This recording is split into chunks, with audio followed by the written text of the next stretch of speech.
ചേട്ടൻ അമ്മയ്ക്ക് ഏറ്റവും വലിയ സർപ്രൈസ് എന്താണ്? ഇപ്പഴാ അല്ല ഇപ്പഴല്ല, ലൈക് സർപ്രൈസ് നമ്മൾ എപ്പോഴും ഓർത്തിരിക്കുമല്ലോ. എനിക്ക് ഏറ്റവും ഭയങ്കരമായിട്ട് ഞെട്ടിപ്പോയത്, ഒട്ടും പ്രതീക്ഷിക്കാണ്ട്. അവൻ ഞാൻ അറിയാതെ എന്റെ അക്കൗണ്ടിൽ അവൻ പൈസ ഇട്ടിരുന്നു. പറയാമോ? എന്നിട്ട് സർപ്രൈസ് ആയിട്ട് അവൻ അത് കാണിച്ച് അത് എന്റെ ഇതിലാണ് അങ്ങനെ വന്നത്. അപ്പൊ അത് എനിക്ക് സർപ്രൈസ് ആയി, എനിക്കിങ്ങനെ തന്നല്ലോ എന്നുള്ള ഒരു ഇത്. അപ്പൊ അവൻ്റെതായിട്ട് അവനൊന്നുമില്ല, എന്റെയിലാണ് അവൻ അത് ഇട്ടിട്ട് കാണിച്ചത്. അപ്പൊ അത് എനിക്ക് സർപ്രൈസ് ആയിരുന്നു. പിന്നെ അവൻ 20 വയസ്സായപ്പോഴേ അവൻ എനിക്കെല്ലാം അങ്ങനെ ചെറിയ ചെറിയ കാര്യങ്ങളൊക്കെ അവൻ ചെയ്യും. അപ്പൊ അവൻ എന്തെങ്കിലും വാങ്ങിക്കൊണ്ട് തന്നാൽ അതെല്ലാം എനിക്ക് സർപ്രൈസാണ്. പക്ഷെ എല്ലാം എനിക്ക് സർപ്രൈസാണ്. സാരി ആയാലും എല്ലാം ഭയങ്കര സ്പെഷ്യൽ ആയിരിക്കും അല്ലേ? എല്ലാം സ്പെഷ്യലാണ്. ചേട്ടൻ അമ്മേനെ പ്രാങ്ക് ചെയ്യാറുണ്ടോ? എപ്പോഴെങ്കിലും പേടിപ്പിച്ചിട്ട് എന്തെങ്കിലും പറ്റിച്ചിട്ട് അങ്ങനെ എന്തെങ്കിലും ഉണ്ടോ? അങ്ങനെയൊന്നും ചെയ്തിട്ടുണ്ടോ? എപ്പോഴൊക്കെ ചെയ്തിട്ടുള്ളതാണൊക്കെ തോന്നുന്നു. മുഖംമൂടിയൊക്കെ വെച്ച് പേടിപ്പിച്ചിട്ട് അങ്ങനെ അതൊക്കെ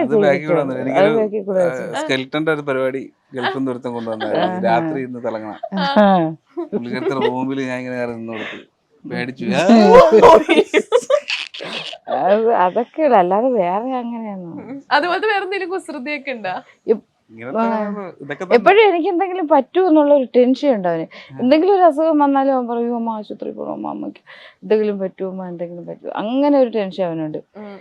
ഇപ്പോഴും ഈ ഇടയ്ക്ക് അതുപോലെ ഒരാൾ മരിച്ചപ്പോഴും എൻ്റെ അടുത്ത് വിളിച്ച് ചോദിച്ചു, അമ്മ അവരെങ്ങനെ മരിച്ചത്? ഞാൻ അവര് അവിടെ നമ്മളെ നാട്ടിലൊരു 3-4 ദിവസം ആയതേ. അപ്പൊ അത് അറ്റാക്ക് വന്നു. അയ്യോ അതെന്തമ്മ അങ്ങനെ അറ്റാക്ക് വന്നത്? പെണ്ണുങ്ങൾക്കൊക്കെ അങ്ങനെ അറ്റാക്ക് വന്നു?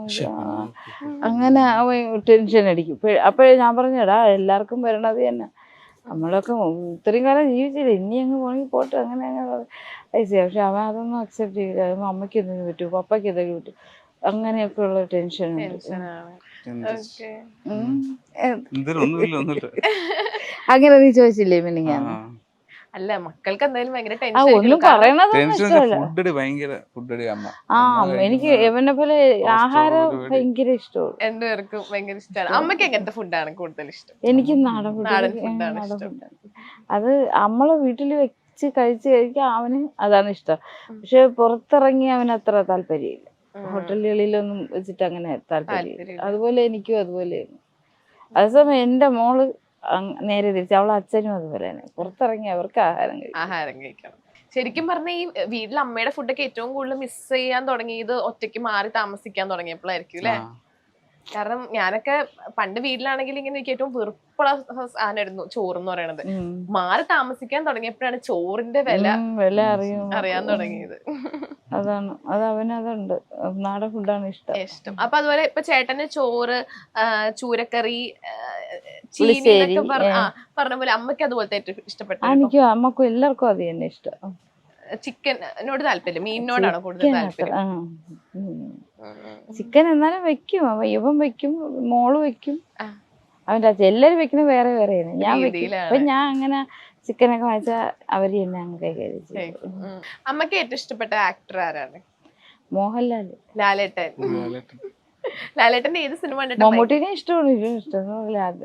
ലാലേട്ടൻ ഇഷ്ടപ്പെടാൻ ഒരു കാരണം ഉണ്ടാവുമായിരിക്കുമല്ലോ. അതെന്താണെന്ന് എനിക്കറിയില്ല, ലാലേട്ടനെ എനിക്ക് ഇഷ്ടമാണ്. ലാലേട്ടന്റെ ഏറ്റവും കൂടുതൽ കണ്ടിട്ടുള്ള സിനിമ ഏതാ? വന്ദനം, ചിത്ര. ആ സമയത്ത് ഞാൻ 10ലേക്ക് പഠിക്കുമ്പോൾ ഉള്ള സിനിമകളാണത്. വന്ദനം, ചിത്രം, അതൊക്കെയാണ് അന്നൊക്കെ. അതൊക്കെ ഭയങ്കര ഇഷ്ടമായിരുന്നു എനിക്ക്. അന്ന് തിയേറ്ററിൽ ദേവി തിയേറ്റർ എന്ന് പറഞ്ഞിട്ടൊരു തിയേറ്റർ, അവിടെ പോയാണ് ഇതൊക്കെ കാണുന്നത്. എൻ്റെ അപ്പ കൊണ്ടുപോകും സിനിമ കാണാൻ അവിടെ, ഏത് സിനിമ. അപ്പൊ ജോലിയും കഴിഞ്ഞ്, അപ്പൊ എക്സൈസ് ഓഫീസറാണ്. അപ്പൊ ജോലിയും കഴിഞ്ഞ് വരുമ്പം നൈറ്റിന് ഒരുങ്ങി നിൽക്കാൻ പറയും. നമ്മൾ ഒരുങ്ങി നിൽക്കും. അങ്ങനെ അതൊരു ഇത് ഓല വെച്ചുണ്ടാക്കിയ ഒരു തിയേറ്ററാണ് ദേവി. ഇപ്പോഴത്തെ ഇരുന്ന് സിനിമ കാണുന്നതിനെക്കാട്ടി അതിൻ്റെ അകത്തിരുന്ന് സിനിമ കണ്ടുപോലുള്ള ഒരു സുഖം, അത് നല്ല രസമായിരുന്നു. ഇപ്പൊ അത്രയ്ക്കൊന്നുമില്ല. ഇപ്പൊ ഇവന്റെ പടം കാണാൻ പോവാറുണ്ട്. ഓക്കെ, അപ്പൊ അമ്മയുടെ ഫ്രണ്ട്സ് ഒക്കെ ഇങ്ങനെ പറയല്ലോ, എന്നുവെച്ചാൽ മോനെ സിനിമയിൽ കണ്ടു, വാഴയൊക്കെ ഭയങ്കര ഹിറ്റ്. ഇപ്പൊ വാഴയായാലും ഗുരുവായൂരമ്പല നടയിലായാലും ഹലോ മമ്മിയൊക്കെ ഭയങ്കര എല്ലാവർക്കും ഇഷ്ടപ്പെട്ടുള്ള സിനിമയാണ്. അതൊക്കെ ഇങ്ങനെ കണ്ടു എന്നൊക്കെ, ഇപ്പൊ നല്ല പെർഫോമൻസ് ആയിരുന്നു എന്നൊക്കെ പറയുമ്പോ ഭയങ്കര സന്തോഷമായിരിക്കൂലേ? സന്തോഷം. സ്കൂൾ ഗ്രൂപ്പിൽ ഇപ്പം ഉണ്ടായിരുന്നു, റീയൂണിയൻ ഒക്കെ ഉണ്ടായിരുന്നു. അപ്പൊ ഞാൻ പോയപ്പോഴും എല്ലാരും മോനെ ചോദിച്ചു. അപ്പൊ എനിക്ക് സന്തോഷം. അപ്പം ലൈക്ക് ആരെങ്കിലും പറഞ്ഞിട്ടുള്ള ഒരു കാര്യം ഭയങ്കരമായിട്ട് മനസ്സിനോട് അടുത്ത് നിൽക്കണുണ്ടാവൂലോ, ഒരു അപ്രിസിയേഷനോ ഇങ്ങനെ മോനെ പറ്റി പറയണ കേൾക്കുമ്പോ ഭയങ്കര സന്തോഷമായിട്ടുള്ള അങ്ങനെ എന്തെങ്കിലും ഓർത്ത് വെച്ചിട്ടുള്ള എന്തെങ്കിലും ഉണ്ടോ? ഒത്തിരി പ്രായം ചെന്നവരാണ് ഇവൻ ഈ സിനിമയിൽ പോയപ്പോഴൊക്കെ എൻ്റെ അടുത്ത് എന്തിനാ അവൻ അങ്ങനെ വിട്ടത്, അവൻ അങ്ങനെയല്ലേ. ഇപ്പോഴും അവര് തിരിച്ചു വന്നിട്ട് എൻ്റെ അടുത്ത് പറയും ആ മോൻ പോയത് നല്ലതായി, അങ്ങനെ പറയുമ്പോ അത് ഒരു ഭയങ്കര സന്തോഷമാണ്. അതുപോലെ ചേട്ടന് കിട്ടിയ ഏറ്റവും വലിയൊരു അപ്രിസിയേഷൻ എന്തായിരിക്കും? എനിക്ക് ഗുരുവായൂരമ്പലം നട കഴിഞ്ഞപ്പോഴത്തേക്കും രാജുവേട്ടനൊക്കെ നല്ല അഭിപ്രായം പറഞ്ഞു. അതൊക്കെ തന്നെ. പിന്നെ ഇവര് സിനിമ കണ്ടിട്ട് അവരപ്പോഴെ തന്നെ വിളിക്കും, അത് വേറൊരു ഫീൽ അല്ലേ. ഞാൻ ആദ്യത്തെ ഷോ കാണാൻ പോയി. ആ തിയേറ്ററിൽ നിന്ന് ഇറങ്ങിയപ്പോൾ ഉള്ളൊരു ഫീൽ എങ്ങനെയായിരുന്നു? സന്തോഷമായിരുന്നു. അവിടെ ഉള്ളവർക്കാർക്കും അറിഞ്ഞൂടല്ലോ ഞാൻ ജോമോന്റെ അമ്മയാണ്. അപ്പൊ എല്ലാരും പറയണ കമന്റുകളും ഒക്കെ എനിക്ക് കേക്കാം. അപ്പൊ അത് സന്തോഷമല്ലേ. വാഴ കണ്ടപ്പോ ഏറ്റവും കൂടുതൽ റിലേറ്റ് ചെയ്യാൻ പറ്റിയിട്ടുള്ള കാര്യം എന്തായിരുന്നു? അവന് പഠിക്കണം, എഞ്ചിനീയർ അതാണ്, ആ ഒരു കാര്യം തന്നെയാണ്. ഇവന് വേറെ ഒരു ജീവിതത്തിലും ഏതാണ്ട് അതുപോലെ ആയിരുന്നു. അപ്പൊ ഞാൻ പറയും ഫ്രണ്ട്സിനെയൊക്കെ അനാവശ്യമായി മോട്ടറാക്കണ സ്വഭാവം അതുണ്ട്.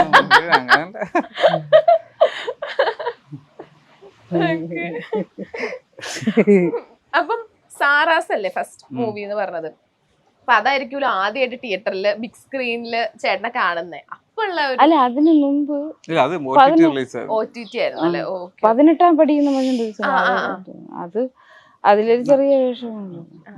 അപ്പം ഫസ്റ്റ് ടൈം ബിഗ് സ്ക്രീനിൽ കാണുന്ന അപ്പൊ ഒരു ഫീലിംഗ് ഒക്കെ എങ്ങനെയായിരുന്നു? അത് എനിക്ക് ഭയങ്കര സന്തോഷമല്ലേ. രോമാഞ്ചാണോ ആദ്യം? കൂടുതൽ സ്ക്രീൻ ടൈം കിട്ടിയ പടം ഒരു സീന്, മറ്റേതൊക്കെ ഒരു സീന് 2 സീനൊക്കെ അല്ലേ ഉള്ളൂ. രോമാഞ്ചത്തിൽ ഒത്തിരി ഉണ്ടായിരുന്നു. എന്നെ എല്ലാരും കണ്ടപ്പോ ഇഷ്ടപ്പെട്ടു എല്ലാവർക്കും. ഒരു സിനിമ കഴിഞ്ഞ് ഇനി അടുത്ത സിനിമ റിലീസ് ആവണ വരെ എല്ലാവരും ചോദിക്കുന്ന ഒരു കാര്യമായിരിക്കും, സിനിമയൊന്നും ഇല്ലേ, സിനിമയൊന്നും ഇല്ലേടേ എന്നുള്ള ചോദിക്കും. അത് ഈ ഇവന്റെ പ്രായത്തിലുള്ളവരല്ല, ഒത്തിരി പ്രായം അതില് അവര് സ്നേഹം കൊണ്ട് ചോദിക്കുന്നതാണ്. കാരണം ഇവന്റെ കൂടെ മിക്ക എല്ലാവർക്കും ഒരു പ്രത്യേക സ്നേഹമാണ്. ആരോടെയും അങ്ങനെ മുഖം കറുപ്പിക്കുകയും ആരോടെയും വഴക്കിന് അങ്ങനെയുള്ള ഒരു ഇതൊന്നുമില്ല. അതുകൊണ്ട് എല്ലാരും ചോദിക്കും, ചിരിക്കുകയും. അതുപോലെ അമ്മയുടെ അടുത്ത് ആരെങ്കിലും വന്ന് ചോദിക്കാറുണ്ടോ മോനിപ്പോ സിനിമയൊന്നും ഇല്ലേന്നൊക്കെ?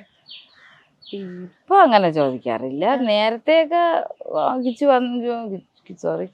വീട്ടിൽ വെക്കുന്ന പേര് ജോമോ ഇനിയിപ്പോ പടമൊന്നും ഇല്ലേ എന്നൊക്കെ ചോദിക്കും. അപ്പൊ ഞാൻ പറയാം അതൊക്കെ ഓരോ താമസമൊക്കെ ഉണ്ടല്ലോ, അങ്ങനെ പറയും. ഞാൻ പറയാൻ പറ്റൂല, നമ്മളവർ ചോദിക്കുമ്പോഴേ പെട്ടെന്ന് നമുക്കൊന്നും പറയാൻ പറ്റൂല. ആ അവസ്ഥയിലാണ് അവർ ചോദിക്കുന്നത്.